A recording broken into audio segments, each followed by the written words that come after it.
Good afternoon, readers. It's Tilly here from Tilly's Shelf, and I'm not entirely sure whether this is a bookish breakfast or a bookish bedtime or a bookish whatever it is, because I don't know what time I'm supposed to be awake or asleep at this stage. It's just one of those days. But it is a Victober wrap-up, so that's the one thing that we're going to be trying to achieve today. So I had quite a successful month for Victober. I read 8 specifically Victober themed books, and then one book that's for Indigathon, which is starting this month, but it was a pre-recorded discussion with Sean the Book Maniac and Ross from Scallydandly about the books, and we just wanted to get it kind of out the way so that it would be prepared for the start of that. So I'm just going to be focusing on the 8 books that are actually Victober related, and one that I didn't finish that I will also mention. So the first book that I read in Victober, I finished on the 1st of October, which was pretty good, and that was The Romance of a Shop by Amy Levy. This is a book that I have been intending to read since last year, when I first read a poem by Amy Levy, and I found it fascinating. I found her fascinating as a kind of historical figure, I suppose.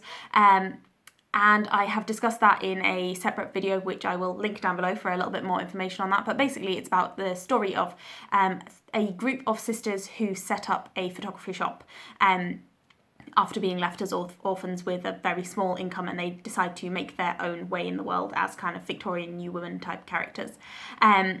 It was great, it was entertaining. The writing, and that's going to be probably a consistent theme through most of my Victober reading, I would say, the writing wasn't the best, I suppose, that Victorian literature has on offer. And that is comparing it to quite a high standard. I think a lot of us who participate in Victober would agree that the Victorians were really good at writing fiction, and they really had a knack for, long descriptive sentences and capturing a sense of atmosphere and a sense of character, even if they did sometimes use what we might see as quite stock characters or quite typical characters. They were very good at capturing those people. So when I say it's not the best writing in Victober, that's not saying that it's objectively bad, although in places it was not great, but it's just kind of giving you an idea of kind of where it stands. I guess that's the reason why, although it's an interesting story, it's not one that's, although it's relatively popular on BookTube, I would say. It's cropped up a few times on BookTube. It's not one that stood the test of time so much as some other Victorian novels by female authors. The second book that I read was The History of Mary Prince, and that is a slightly pre-Victorian non-fiction book. And I discussed this briefly in the mid-Victober kind of discussion that I did with Roz at Scallydandly about the books, along with the next 2 that I'm also going to mention. So I won't, again, ramble on for too long about it here, but that is the narrative of a woman, Mary Prince, who was born in Bermuda, I think, and into a family that was already of slaves, and was moved around by different slave owners until eventually she came to England, where she tried to assert her freedom. She had some disputes with the slave owners, and she was essentially faced with the dilemma of going back to her family in a slave colony and returning to her state as being a slave, or remaining in England where she would be free but without friends and family. So I found that really interesting, and I found the story of it really interesting. It was quite hard at times, I suppose, reading about the hardships that she experienced as a young woman going through slavery. I mean, it shouldn't be too surprising that contains some quite, at times, quite vivid representations of the things that she went through. And it was very different from the character of the majority of my other Victober reading, I suppose. But it fits into something that I've been trying to do since Jane Austen July, actually. And I read a poem by Cowper that focused on some of the abolition movement. And since then, I have read, I think, 4 different works that focus around the progress of abolition in England over that period. And one of the reasons I wanted to fit some of that into October, or some more varied Victorians into Victober, is that it's Black History Month in the UK, and I kind of was having this feeling that I'm prioritising Victorian reading and then neglecting the opportunity to read around Black History Month from the UK perspective. Obviously, we do have a lot of read-alongs and things in for Black History Month, the US Black History Month, which I believe is February, but yeah, it just seemed to balance that out a little bit. The next thing that I finished was completely in contrast, very, very light-hearted, a play called Charlie's Aunt by Bernard Thomas. And this is a fairly farcical, very comical and entertaining play involving, a man has to dress up as Charlie's aunt, pretend to be Charlie's aunt to facilitate, and then Charlie's real aunt does show up, and it's all that kind of drama. And yeah, it was great fun, and I discussed it with Roz Scallydandling about the book. That was a mouthful. Scallydandling about the books in our Discussing Drama video, which I can't remember if that's on her channel or my channel, but I'll link to it at some point down below if you wanted to check that out. And we also linked it into a wider discussion of humour in Victorian literature and why the Brontes, particularly Emily, are just not very cheerful compared to other Victorian authors. Another Victorian or semi-Victorian author who maybe didn't have the liveliest sense of humour was the next one that I read, and that was True Love by Sarah Farrow. Again, a bit like The History of Mary Prince, this was not a true Victorian novel because it was written in the United States during the Victorian period, but Sarah Farrow was a young black woman with a very lively interest in Victorian literature and English Victorian literature, and she decided to set her book in what was supposed to be kind of Victorian England, but it's a bit of a fantasy world somewhere in between because it feels a bit like America, but it also feels a bit like England. And yeah, it was an interesting and different book to read, and that was one of the reasons I chose it. And I was looking out for Victorian authors who weren't the ones that I'd necessarily immediately heard of. The writing, again, not really up there with the best of Victorian literature. Again, the plotting and the structure was...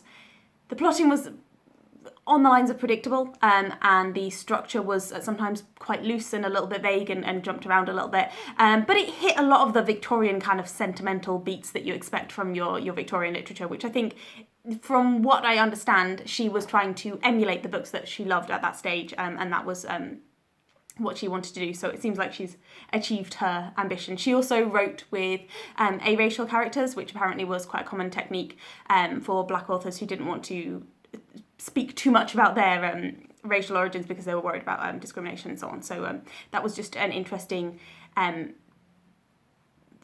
different approach to writing, I suppose. The next book that I finished was Great Expectations, and this was a reread for me. Moving into the ones that I can actually wave around now. It was a reread for me. I read it when I was in my early to mid-teens, I think.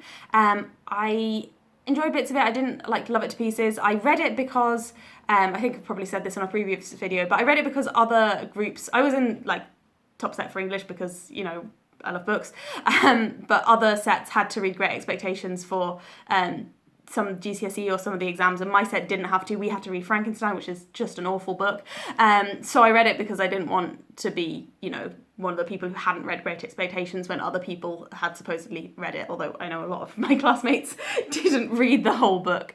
So I read it for that reason, which possibly isn't the best reason. Competitive reading, not something I would really recommend these days. Rereading it, I did enjoy it. It's so painful at times, it's so embarrassing and awkward, and you're just thinking, oh no, don't do the things that you're going to do. I did find really interesting that there is a point in the story where the protagonist, Pip, who is this young man who is set up with great expectations, which from a mysterious benefactor, he gets some burns, and I now work quite often with people with burns, and I really enjoyed reading the kind of description of Victorian treatment of burns. I have no idea how accurate it is, because even these days, I read things about people with burns in modern books where they've got full access to the internet or full access to any kind of information about how to treat burns properly, and they still just make it up and do really weird random stuff that we wouldn't normally do. But yeah, I assuming that Dickens had some idea of how to manage major burns, I found it really interesting to compare some of the things that they were doing, and the way that he described how his pain was, and the way that he described the way that the dressings were done, and there is a character who dies in relation to burns, and that the progress of her illness or her decline. I just found that all quite interesting. It was also in the context of one of our consultants recently did a talk of the history of burns dressings through the ages, and it kind of fitted in with that quite nicely. So I weirdly enjoyed that aspect possibly the most. It was also really good to have as an audiobook because Dickens is just good for listening to and reading aloud. So yeah, that was Great Expectations. Then the next one was also as an audiobook, and that was The Tenant of Arfell Hall. And I think this is getting through the ones that I said at the beginning of the month. I said I definitely wanted to read The Tenant of Arfell Hall, and I have made a full video about that, which again I will link in the description. I feel like I don't normally have quite so many videos to link, but I guess it's just been a month. I did want to be a bit more involved in BookTube this month because I do really love the participation aspect of Victober. I didn't achieve that to the fullest of what I wanted to do because of various reasons, but yeah, I tried to get a bit more involved, not fully successfully. I really loved rereading The Tenant of Arfell Hall. I would say in a common pattern with my Victober reading this year, not the best written of the Bronte sisters books, but I really love the characters and I really love the story, and I really love the way that she chooses to frame the narrative and the discussion that she goes into compared to how her sisters deal with similar themes. I think that leaving aside a very, very strong religious aspect, which is sometimes less fitting to modern tastes, and seems in many ways to be perhaps more perceptive than her sisters. I don't know. Argue with me if you want to in the comments. So I started that one as an audiobook, and then I finished it as a paper book or on an ebook as well, because I just was racing to the end because I was enjoying it so much. Then the next book that I finished on the 31st of October, cramming it in, and this was a struggle. This was Lorna Doone by R.D. Blackmore. This was a fight. I didn't think I was going to finish this. From the first proper sit-down session where I was sitting and reading this, it took me an hour to read 20 pages, and I just calculated and I was like, I'm not going to have, this is 600 pages long, I said, I'm not going to have that many hours to devote to this one book in the month. But I don't know whether it sped up slightly over the course of me getting used to the writing style, but I got there, and I'm very pleased with that achievement. And this was part of a read-along organised by Mark at Book Time with Elvis, and it was that I think we all had mixed success, and I think most of us had moments where we thought, are we really going to finish this? And I know some people are continuing the read-along into November in order to get to the end of it, which I would say it's really worth doing, and it's worth committing and struggling through the more sedate moments, because I enjoyed it. I enjoyed it in the way of a long-running series. I'm trying to think of a good example, but like the kind of series that it's on every Sunday night and you rock up for an episode, and each episode's got its own little theme, and that theme might be, the gold mine or whatever, and you have like this one episode that's about that theme, but gradually those little themes start to wind their way into a bigger narrative, and there's this kind of overarching theme of the romance between John Ridd and Lorna Doone that starts very early on. It's not the most compelling romance that I have ever encountered. I did sometimes find myself wishing that it wasn't the romance that maybe the characters had other love interests, or that they'd not like a love triangle kind of situation. There is a kind of a taster of a love triangle in this, but maybe that they didn't necessarily, not to have any spoilers, but at a midway point through the book, I was starting to feel like I didn't really want things to work out for them, which is a bit harsh. It is perhaps a bit harsh, just because Lorna was constantly presented as being so perfect, and John he's just a very funny character. He's constantly saying how stupid he is, and he's got this very funny, like, self-deprecating mock humility, but then as the book goes on and he's constantly using this self-deprecating tone, you kind of feel like, yeah, you're bragging, really, you're just humble bragging your way through this. And this, like, really meandering narrative style, which sometimes is really enjoyable, but sometimes it was like, just get to the point. I got the feeling sometimes that Blackmore was writing this book because he just wanted an excuse to, like, write page after page of nature descriptions, and he was like, oh, where can I put this? I'll just stick it in Lorna Doone. Like, oh, I've written this nice thing about describing, what this moor looks like. I'll just stick it in Lorna Doone. I'll just pad it. I'll just pad it out. Why not? Make it longer. I got the real sense that he would have been somebody who was paid by the inch, which apparently he was not, but it just has that feel to it. But yeah, with the serial thing, you kind of need that little previously on such and such a program, because there's things that happen like really early on. I mean, really early on, and you're like, oh, this is an incident. I wonder whether this is going to be important. And then there's so many other little incidents that happen that when it finally does become important, like 300 pages later, you're like, oh, yeah, I remember that happened, but I don't really remember the details of it. So yeah, that was my feelings about Lorna Doone. But I am glad that I made it to the end. I got there. And yeah, it's got a really nice, speaking of humour in Victorian literature, it had some kind of slightly laugh out loudy kind of moments. It had some real moments of humour, and there's a lot of the writing is kind of a bit tongue-in-cheek, or you can feel like John Ridd's making fun of himself, or Blackmore's making fun of John Ridd, and just like all of the different layers of humour in it. That was one of the more enjoyable things. The sentimental side of it and the love story side of it didn't work for me. I think it's classed as a Victorian sensationalist novel, so that was achieving that prompt. Oh, I've not been saying which prompts I've achieved, but you'll probably get the idea. I've definitely done town and country by now with all the ones that I've mentioned. I've definitely done female protagonist, sensationalist novel. I didn't read the group read. I did listen to something being read aloud as an audiobook, so I think I've got most of them. I forgot to check the prompts, so I only just remembered them then. It was classed as a sensationalist novel, and I think the sensationalist aspects didn't work so well for me. In fact, I found it less emotional to read than some novels that tried less to be emotional, if that makes sense. It kind of tried a bit too hard to pull on the heartstrings sometimes. The final novel that I managed to finish in October, just squeezed in at the end, was Cranford. And again, I started this as an audiobook, and then I finished it in the paper copy because I found a paper copy in the charity shop, and I thought, oh, it's just little. It's very, very little. And I think it was Kate Howe did a list of like short Victorian classics to try in the last week of Victober or something like that. And this was one of the ones that she recommended, and it was available as a free audiobook on Audible included. So I got started on it, and yeah, it's just so sweet. And a bit like Lorna Doone, it's like the plot is not the main driving force. It's everything that's going on. It's the little day-to-day incidents and the little interactions between the villagers and the town people, and just the little quotidian details. I just love those characters so much, and just the elegant economies and the things, it just captured it perfectly. I find it really hard to believe almost that this is the same author as wrote North and South, because North and South to me is kind of diametrically opposed. It's so sentimental in places. It's so like focused on moving the story forward. It's got that really strong romantic storyline. It's got all of this stuff about industrialism and like the contrast between the rural and the city, the rural and the urban life.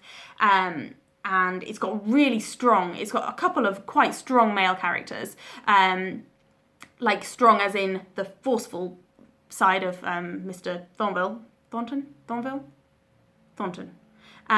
And Thornville was a road that I used to live on, that's what it is.